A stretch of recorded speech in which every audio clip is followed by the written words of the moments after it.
போட்டியில் காளைகளை ஆன்லைன் மூலமாக பதிவு செய்யும் முறையை தமிழக அரசு கைவிட வேண்டும் என மாடு வளர்ப்போர் மற்றும் மாடுபிடி வீரர்கள் கோரிக்கை விடுத்துள்ளனர்.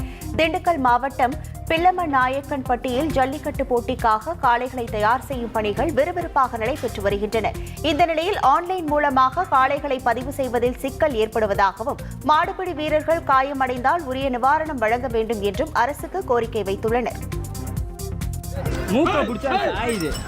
பாத்தியா பாத்தியா பாத்தியா பாத்து பாத்து முன்னாடி வந்துடா இங்க வாடா ரமேஷ் லே முன்னெல்லாம் வந்து கை டோக்கன் தான் கை டோக்கன் வாங்குவோம், போய் மாடை வைப்போம், எல்லாம் பண்ணுவோம், நீட்டாக வரும் போவோம். இப்போலாம் மாடோட வந்து ரொம்ப கஷ்டப்படுத்துற மாதிரி இருக்குது. மாடை ரொம்ப மாடு கஷ்டப்படுது.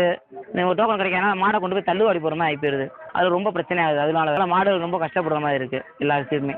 இதை கொஞ்சம் நம்ம இது பண்ணி போட்டோம்னா கவர்மெண்ட்லேருந்து புதியவங்களுக்கு காயப்பட்டதுக்கு அதாவது நிதி மாதிரி பண்ணணும். கவர்மெண்ட் தான் பண்ணணும் அதை.